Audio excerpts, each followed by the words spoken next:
تو اب بنی اسرائیل کیا کہہ رہے ہیں؟ انا لمدرکون، پھنس گئے موسیٰ علیہ السلام نے کیا فرمایا؟ ان معی ربی، میرے ساتھ میرا رب ہے.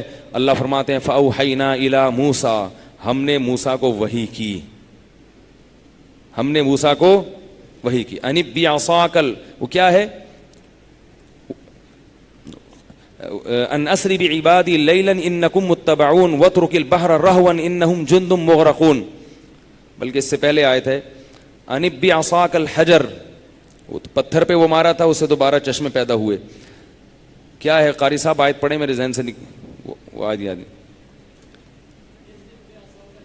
ان اضرب بعصاک البحر فانفلق فکان کل فرق کالطود العظیم.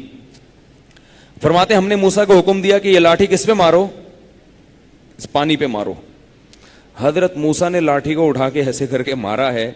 اللہ فرماتے ہیں فکان کل فرق کالطود العظیم، دونوں طرف سے پانی پھٹا ہے اور پہاڑوں کی طرح پانی دونوں طرف کھڑا ہو گیا، ایسے وادی بن گئی درمیان میں. ایسے پانی اللہ کی قدرت سے دونوں طرف جو موجوں طغیانی آئی ہوئی تھی اس میں، وہ پانی کیسے کھڑا ہو گیا؟ ایسے رک گیا، اور درمیان میں حضرت موسیٰ اور بنی اسرائیل کے لیے خشک راستہ بن گیا. اللہ فرماتے ہیں کہ ہم نے ان کو گزارا ہے. فرعون کی طاقت، جب انسان پر اللہ معاف فرمائے گناہ کی شہوت چڑھی ہوتی ہے نا اس کے دماغ پہ، تو اس کو کچھ بھی سمجھ میں نہیں آتا. فرعون دیکھ رہا ہے کہ یہ کس کے لیے ہوا ہے. ظاہر ہے ایسا دنیا میں ہوتا نہیں ہے نا کہ لاٹھی لگے اور راستہ کھل جائے. وہ دیکھ رہا ہے کہ یہ میرے لیے تھوڑی ہوا ہے، یہ تو ان کے رب نے کیا ہے. وہی رب جو لاٹھی کو سانپ بناتا ہے، آج اس نے ان کے لیے راستہ پیدا کر دیا، تو مجھے یہ رسک نہیں لینا چاہیے. لیکن طاقت کے نشے میں اس نے یہ رسک لے لیا. اس نے کیا کیا؟ رسک لے لیا. اور اللہ فرماتے ہیں وَأَزْلَفْنَا ثَمَّ الْآخَرِينَ، اور اس لشکر کو بھی ہم نے دریا کے قریب کر دیا.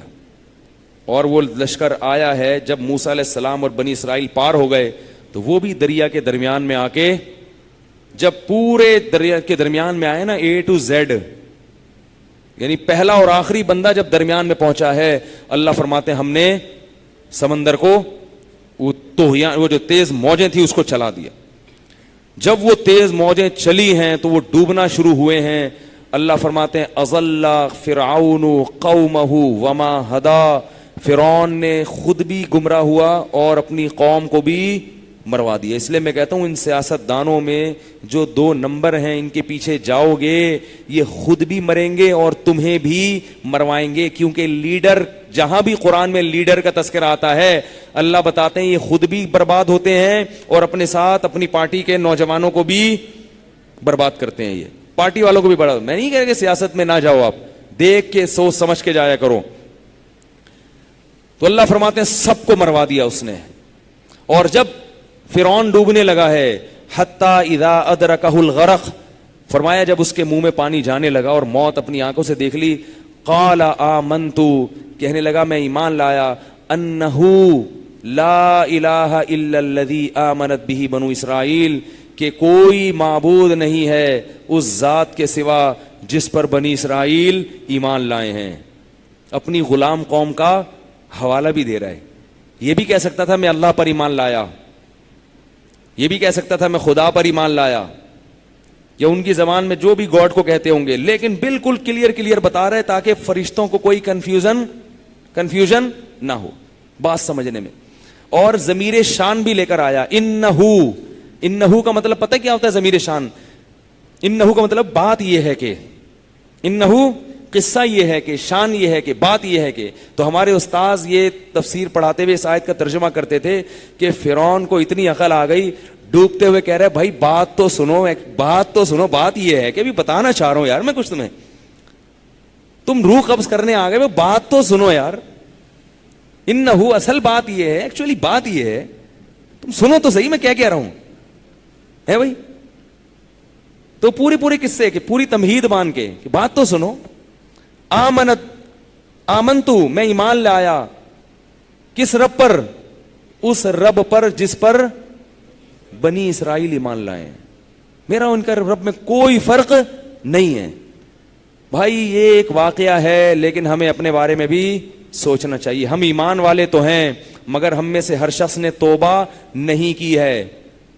ہم ایمان کی نعمت تو اللہ نے ہمیں دے دی, لیکن موت کے وقت کہیں ایسا نہ ہو کہ ہماری بھی یہ کیفیت ہو کہ اللہ میں اب توبہ کر رہا ہوں. اللہ نے کافر کا بیان کیا, ایمان کا, کہ اس کو اللہ نے ایمان قبول نہیں کیا, اور اللہ نے موت کے وقت مسلمان کی توبہ کا تذکرہ بھی قرآن میں کیا ہے. اور اللہ فرماتے ہیں کہ تبت الآن, وہ یہ کہتا ہے مرتے ہوئے کہ اللہ میں اب توبہ کر رہا ہوں, اللہ فرماتے ہیں اس کی توبہ قبول نہیں ہوگی.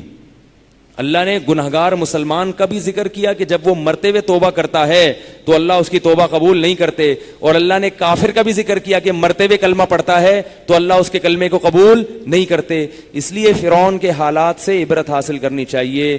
یہ نہیں دیکھنا چاہیے کہ وہ تو کافر تھا, وہ تو مانتا ہی نہیں تھا, ہم تو کلمہ پڑھتے ہیں. ٹھیک ہے ہم کلمہ پڑھتے ہیں مگر کلمے کے تقاضوں پر عمل نہیں کرتے. تو اللہ فرماتے ہم نے کیا کہا, آنا اب تو توبہ کر رہا ہے, وقد عصیت قبل, اس سے پہلے تو اللہ کی نافرمانی کرتا رہا ہے. اب نہ صرف یہ کہ تیری توبہ قبول نہیں ہے, فَالْيَوْمَ نُنَجِّيكَ بِبَدَنِكَ, آج ہم تیری باڈی کو اور تیری لاش کو محفوظ کر لیں گے. سارے مر گئے, فرعون بھی غرق ہو گیا, مگر اللہ فرماتے تیری لاش کو میں کیا کر دوں گا, محفوظ. لِتَكُونَ لِمَنْ خَلْفَكَ آیا, تاکہ تیرے بعد آنے والے, قیامت تک آنے والے لوگ تیری لاش کو دیکھ کے عبرت حاصل کرتا رہے کہ یہ کیسے مرا تھا, اس کے ساتھ ہوا کیا تھا. یہ واقعہ جب قرآن میں ذکر ہو رہا تھا تو کہا جاتا ہے کہ اس وقت محمد صلی اللہ علیہ وسلم اور صحابہ کو علم نہیں تھا کہ واقعی فرعون کی لاش محفوظ ہے, یہ کسی کو نہیں پتا تھا. اور اللہ نے کیا کہا کہ میں تیری لاش کو محفوظ کروں. یہ بہت بعد میں جا کے مصر میں دریافت ہوئی ہے فرعون کی لاش, بہت بعد میں جا کے پتا چلا کہ فرعون کی لاش محفوظ ہے. تو یہ بھی قرآن مجید کا ایک معجزہ ہے کہ اس نے ایسی چیز کی خبر دی جس سے صحابہ واقف نہیں تھے. وہ تو جانتے نہیں تھے کہ مصر کہاں ہے, اور مصر کا تو جانتے تھے کہاں ہے, لیکن کیا ہے اس میں کس کس کی لاش محفوظ ہے تھوڑی پتہ. تو بہت بعد میں پتا چلا, اس میں تو بڑی سائنسدانوں کی تحقیق ہوئی ہے, اس کے بعد جا کے ٹریس کیا کہ یہ وہی فرعون ہے. تو اللہ فرماتے ہیں وَلَقَدْ نَجَّيْنَا بَنِي إِسْرَائِيلَ مِنَ الْعَذَابِ الْمُهِينِ, اس کے بعد ہم نے بنی اسرائیل کو اس ذلت والے عذاب سے محفوظ کر دیا. کم ترکوا من جنات وعیون, اتنے خوشنما خوبصورت باغات چھوڑ دیے فرعون نے, اور اتنا سونا, اتنی پراپرٹی, سب کچھ. اللہ فرماتے ہیں وَأَوْرَثْنَاهَا بَنِي إِسْرَائِيلَ, ان سب کا وارث ہم نے کس کو بنا دیا, بنی اسرائیل. وہ سب تمہارا ہے. سب کس کا ہے, تمہارا.